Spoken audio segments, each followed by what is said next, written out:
اعوذ باللہ من الشیطان الرجیم بسم اللہ الرحمن الرحیم الحمد للہ رب العالمین والصلاة والسلام علی اشرف الانبیاء والمرسلین واہل بیتہ الطیبین الطاہرین المعصومین اما بعد۔ سورہ مبارکہ بقرہ آیت نمبر 204 سے آیت نمبر 211، 204 سے لے کر 211۔ بسم اللہ الرحمن الرحیم۔ ومن الناس من يعجبك قوله في الحياة الدنيا ويشهد الله على ما في قلبه وهو ألد الخصام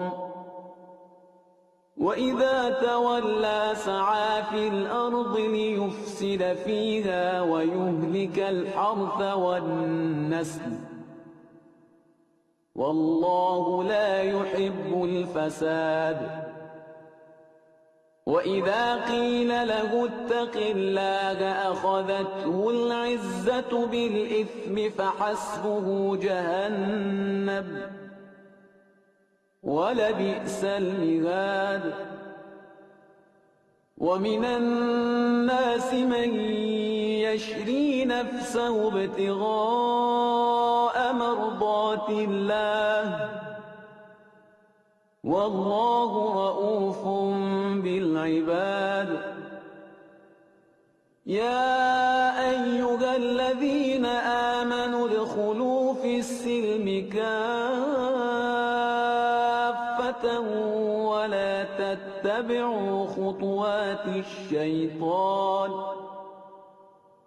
ولا تتبعوا خطوات الشيطان إنه لكم عدو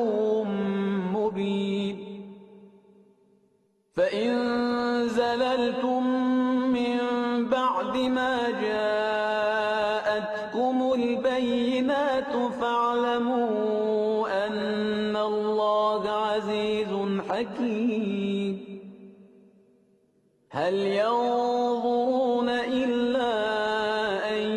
يأتيهم الله في ظلل من الغمام والملائكة وقضي الأمر وإلى الله ترجع الأمور۔ سل بني إسرائيل كم آتيناهم من آية بينة ومن يبدل نعمة الله من بعد ما جاءته فإن الله شديد العقاب۔ اس صفحے پر آغاز میں پھر پروردگار عالم لوگوں میں سے ایک شخص کے کردار کو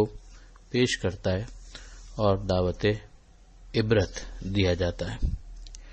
کہ لوگوں میں وہ بھی ہے کہ جس کی بات دنیا کی زندگی میں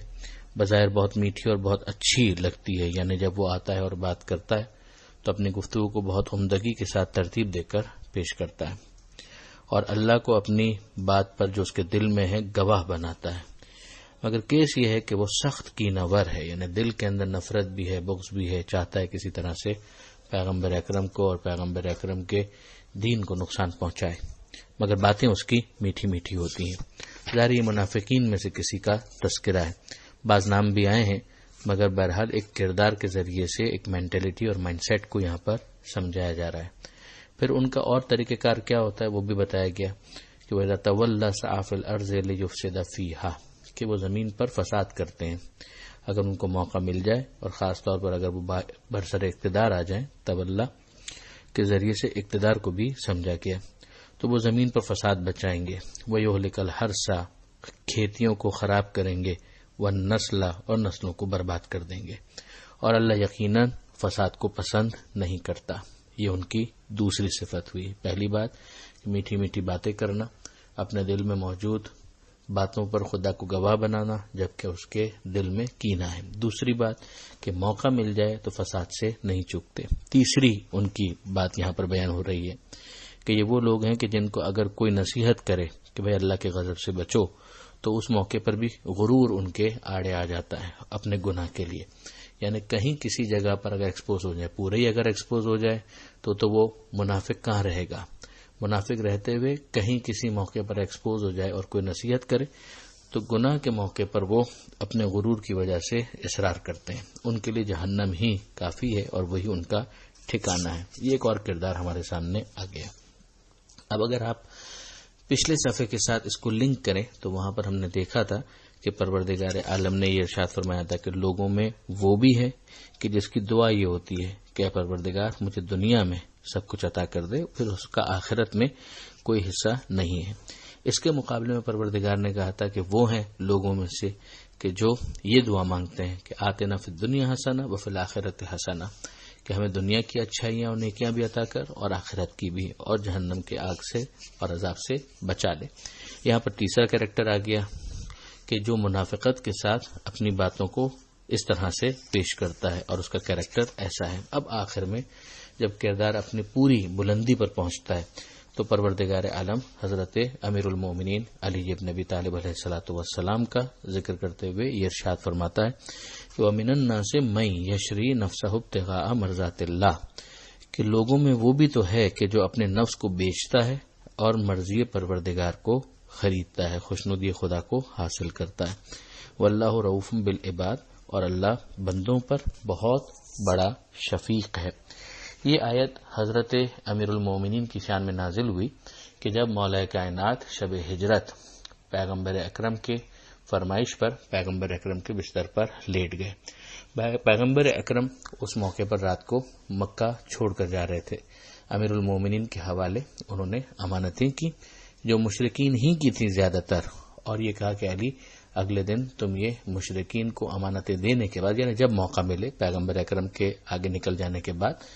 یہ امانتیں ان کو پہنچا کر اور پیغمبر اکرم کے گھر کی بعض خواتین کو لے کر پھر مولا علی کی ذمہ داری تھی کہ وہ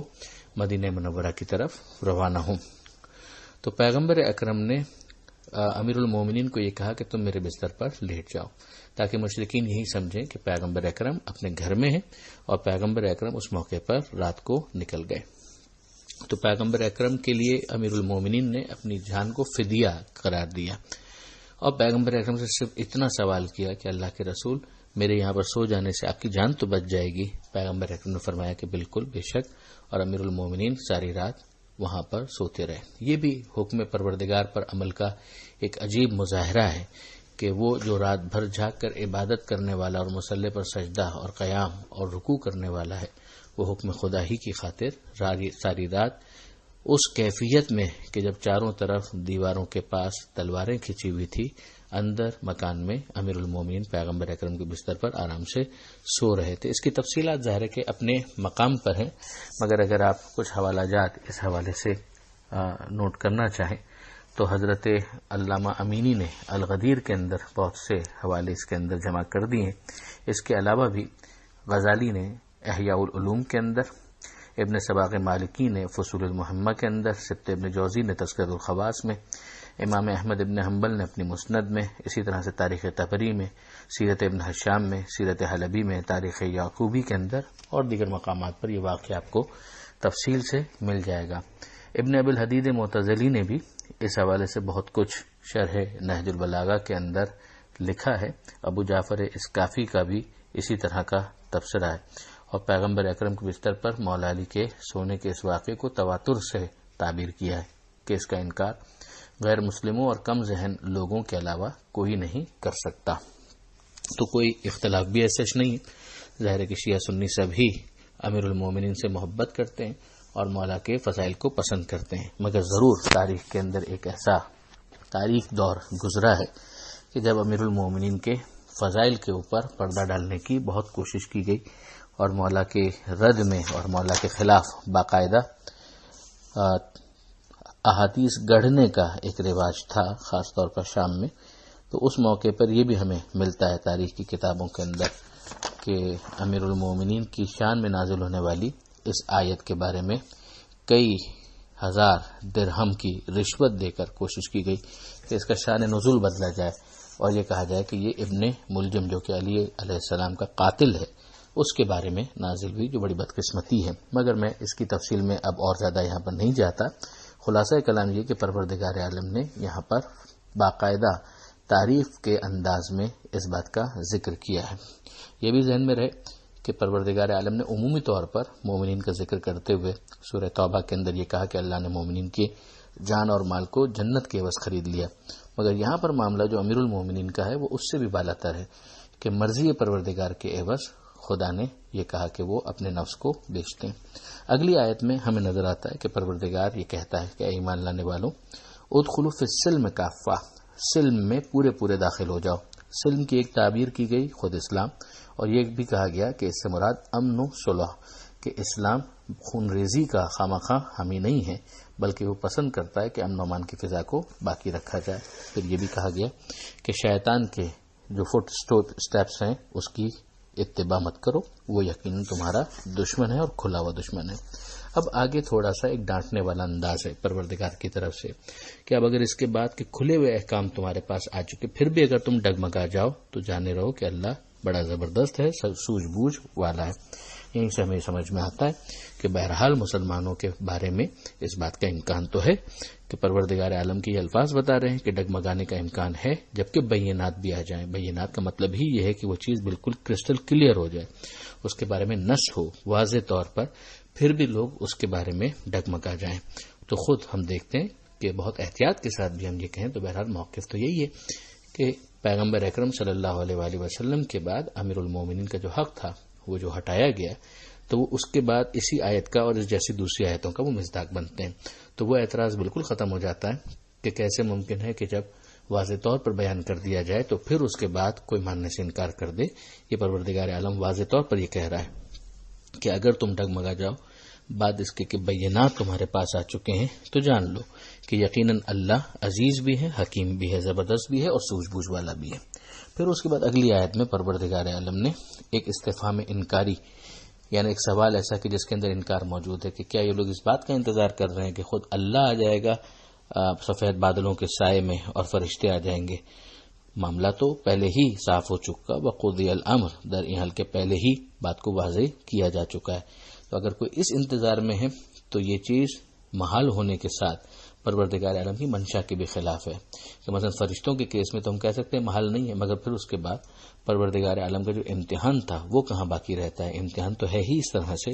کہ پروردگار عالم نے انسان کو عقل استعمال کرنے کی دعوت دی کہ وہ رسول کے پیغام پر غور کرے اور اس کو قبول کرے، اور بالآخر اللہ ہی کی بارگاہ میں سب کی بازگشت ہے۔ جو آخری آیت اس سلسلے کی صفحے پر ہے